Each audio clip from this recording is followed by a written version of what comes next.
the hard part about making a video that's important to you is like, where do you start?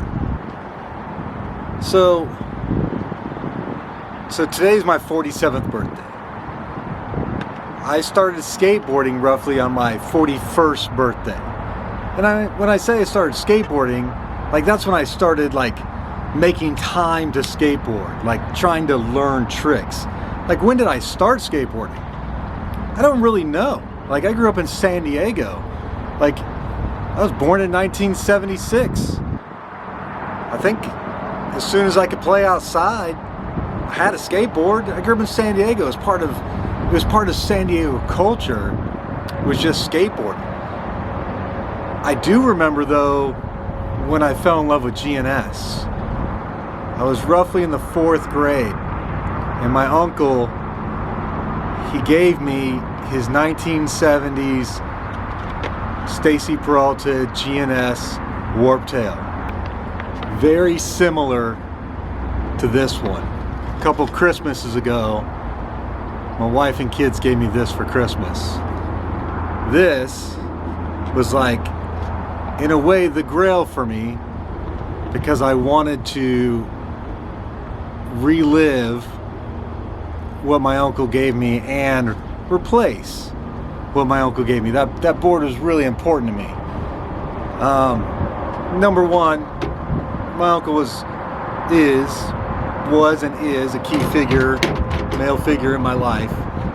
And two, like that kind of set the tone for what skateboarding was for me. G&S, San Diego surf culture, skate culture, like that's what skateboarding is to me. It's San Diego surf culture, skate culture. I continued as I skated through the 80s to love G&S, right? I even continue to skate G&S. I recently set up this street chomp board. I love this. Like this is rad.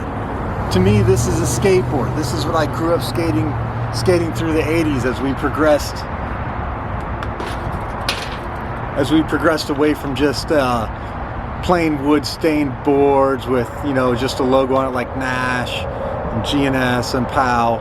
Like there was the POW Peralta and Bones Brigade boards, which I loved, but I was a G&S guy. Love G&S, and I love having them now. But there was one board that I've always found the most interesting of all boards. I'm just going to read the article from Michael Brook, the skateboarder and author of The Concrete Wave, The History of Skateboarding.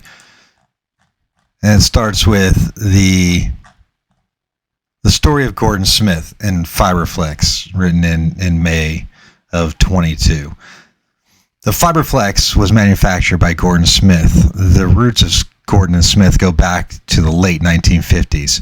Surfer Larry Gordon was studying chemistry in college when he joined up with Floyd Smith. The two began making surfboards in the corner of Gordon Plastics factory run by Larry's father and two uncles. Eventually, Larry and Floyd moved out of Gordon Plastics and into Floyd's garage. In 1962, Larry left school and went into manufacturing surfboards full-time. The company was known as Gordon and Smith Surfboards. In the summer of 1964, Larry's cousin Mike returned home from college where he had been studying business and chemistry. At the time, skateboards were gaining popularity, and Larry came up with a brilliant idea. He took a material called Bo-tuff and combined it with a wooden core to create a skateboard deck. Bo-tuff was a fiberglass reinforced epoxy that was used to make bows for the archery industry. Bo-tuff had some amazing physical properties. For example, a bow that incorporated Bo-tuff set a world record for shooting an arrow. It went over a mile. By utilizing Bo-tuff along with a maple wooden core, Gordon and Smith developed a skateboard that gave an extremely responsive ride. The camber, or arc, of the board also added to its responsiveness. If you pushed down on a FibreFlex, it would spring back into place immediately. It was the first laminated skateboard.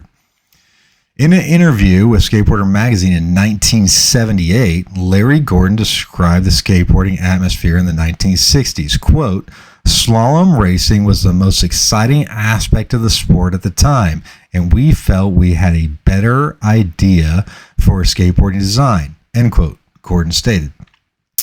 Larry teamed up with his friend Jim Hove and formed a company to make FibreFlex skateboards. They made a few at a time and eventually produced thousands of boards using a hand-screwed press. Over time, FibreFlex slalom team was put together. Surfers like Skip Fry, Willie Phillips, John Haywood, Tommy Ryan, Dennis Schufert, and Mike Henson dominated the first annual skateboard contest held in Anaheim in May 1965. But most skateboarders in the mid-1960s were content to ride their wooden skateboarders that gave little to no flex. The highly advanced technology of FibreFlex was lost on most skaters who were still trying to deal with the challenges of the clay wheels. When the skateboard craze died in the late 1965, so did the production of the FibreFlex. It would take close to 10 years before another one was manufactured. Larry and Mike decided to resume production in 1974 in a garage with the same equipment that had been used in the 1960s. On average, Mike was producing about 25 boards a day. Eventually, Mike decided to join his uncle back at Gordon Plastics. He also moved his FibreFlex equipment from the garage to the factory, where there were more presses. The introduction of the urethane wheel in the 1970s brought with it a number of skateboarders who were enthralled by slalom skating. The speed and smooth flowing motion that could be achieved on the FibreFlex made an extraordinary skateboarding experience. The Skateboarding magazine featured numerous ads and articles of slalom pros like Paul Yu, Henry Hurst, and Chris Yandel, of course, were winning contests with FibreFlex skateboards. By the mid-1970s, the factory was churning out 500 FibreFlex boards a day, which were not enough to meet the demand. Dave McIntyre, head of sales division at the time, vividly recalls having 6 months worth of orders. On the basis of success they had with the slalom skateboards, Gordon and Smith soon introduced other models of the FibreFlex. There was a freestyle model that came with a rocker, that's the reverse of camber, and a 25 to 27 inch kicktail model that proved to be very popular. In 1977, they released a stiffer model called the Bull Rider, which offered the flex of the fiberglass and the stability of the wooden board. Soon after the introduction of the FibreFlex model, Gordon and Smith came out with a solid wood board, which according to their ad copy was made of a ash or oak, depending upon what was available. There were 2 models, the flat wooden board and the Stacy Peralta warp tail model. In a course of 18 months, 110,000 warp tail boards were sold. The Warp Tail 2 model, which incorporated layers of maple wood veneer, was significantly lighter. Gordon Smith also marketed a rocket deck similar to the construction of the Warp Tail 2. In 1978, after their success with both fiberglass and wooden models, the company introduced the Teamrider, the widest and largest FibreFlex they had ever made. It was one of the most versatile boards, and countless photos displayed it being used in both vertical and freestyle riding. Over time, however, manufacturers like Gordon Smith moved away from fiberglass. Slalom riding took a back seat as more skaters became interested in half pipes, bowls, wooden ramps, and of course, concrete parks. By 1979, the FibreFlex line was replaced by strictly wooden type boards, although the Teamrider model was still available. The G&S Pro line, Dennis Martinez Flying Ace, and the Doug Saladano Pine design were all vertical boards. Finding an original FibreFlex board nowadays is difficult. The ABC company licensed the Gordon Smith skateboard trademark, reissued FibreFlex, allowing riders to once more experience the ultimate cruising and carving experience. Asterisk, I don't know what that means.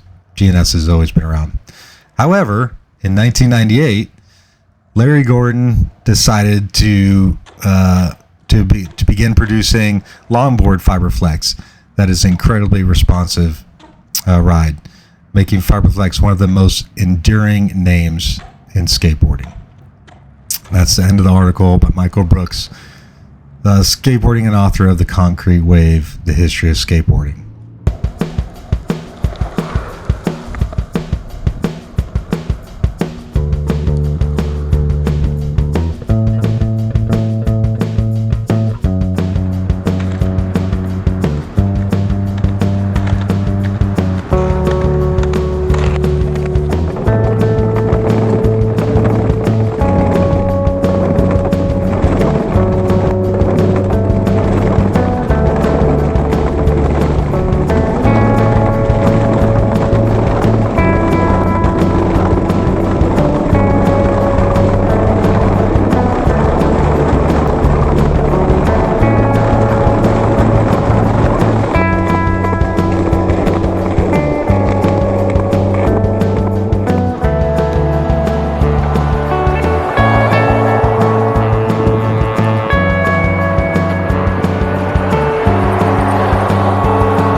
Nice.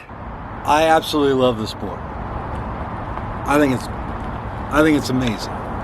Like, it is a skateboard in every sense of the word a skateboard should be. And also, like, it was ahead of its time. Like, think about the POW flight decks. Think about the Santa Cruz VX. Like, this is a laminated board that started in the 60s, reborn in the 70s, and the 80s, and again now.